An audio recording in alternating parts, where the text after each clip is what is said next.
Good morning guys. Master Z here and it's Sunday. So, ngayon may gagawin tayo dito sa aking motor no. So, may problem kasi akong na-encounter the past few weeks. So, yung problem na yun kapag pinapainit ko siya, feeling lang no, tapos babaklasin na. So, i-adjust ko yung kanyang tensioner. So, i-reset ko. So, madali lang naman sa mga naka-RFI din dyan na hindi alam kung paano mag-reset ng tensioner. So, itong video po na to is para sa inyo. Okay? So, ang unang-unang gagawin natin dyan is kailangan lang alisin natin yung mga leg shield niya. So, kaliwat kanan. Okay? So, tara. Umpisahan na natin.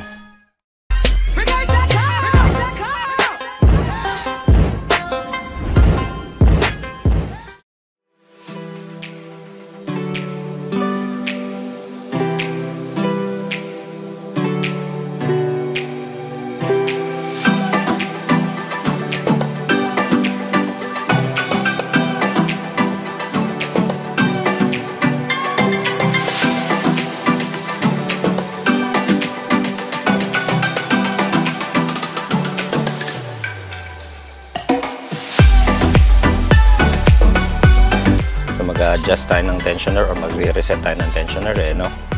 So, ang kailangan lang nating alisin is ito lang, wala nang iba.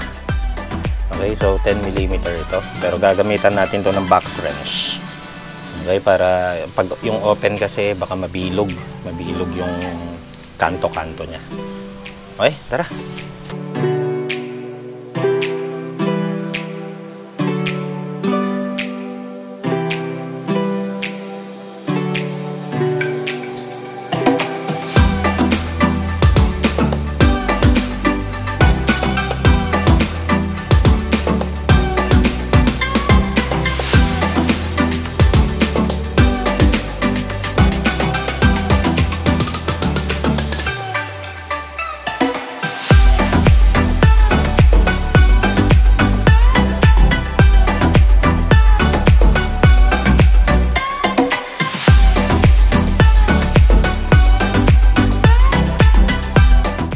So, ito yung spring para sa tensioner natin no?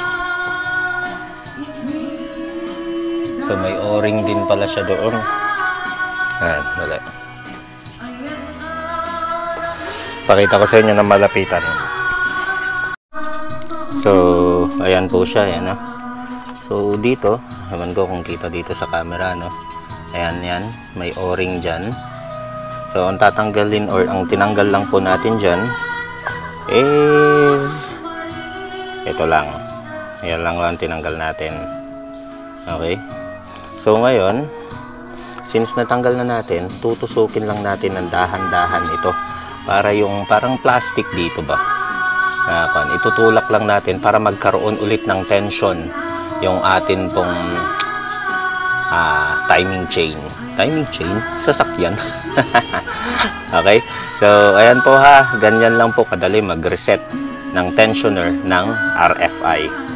Okay? So, balik ko lang ulit sa pwesto itong ating action camera para makagalaw tayo ng maayos. Allen para maitulak siya. So,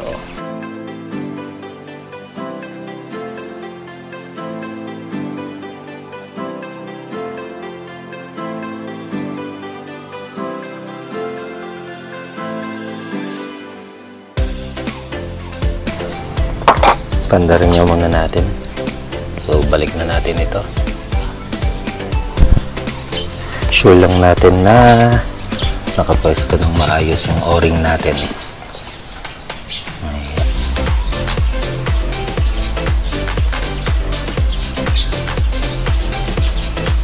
Yan yung o-ring natin. Parang matigas ang ulo Tigas ulo mo Liga dito.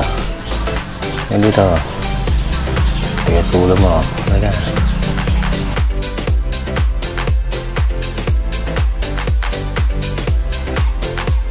Okay, try na natin higpitan.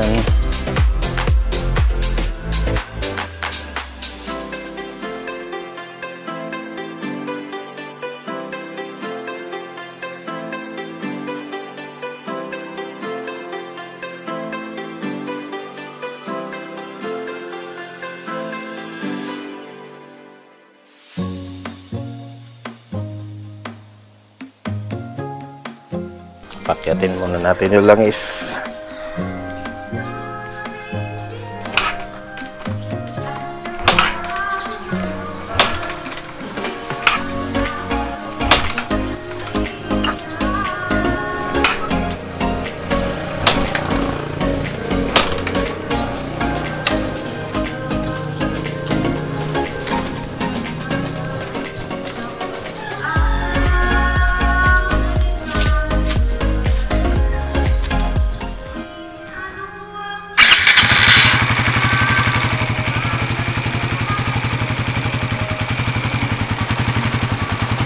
Ayun, no?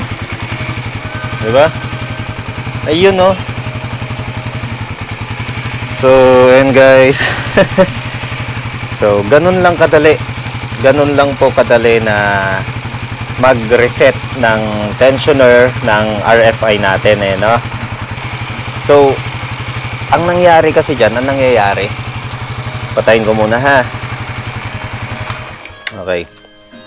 So, ang nangyayari po kasi dyan, no? Yung tensioner or yung timing chain natin dito, syempre, gawa nga ng driving habit ko, kabibirit, meron po siyang tensioner na nandito. So, parang hard plastic ata yun, no?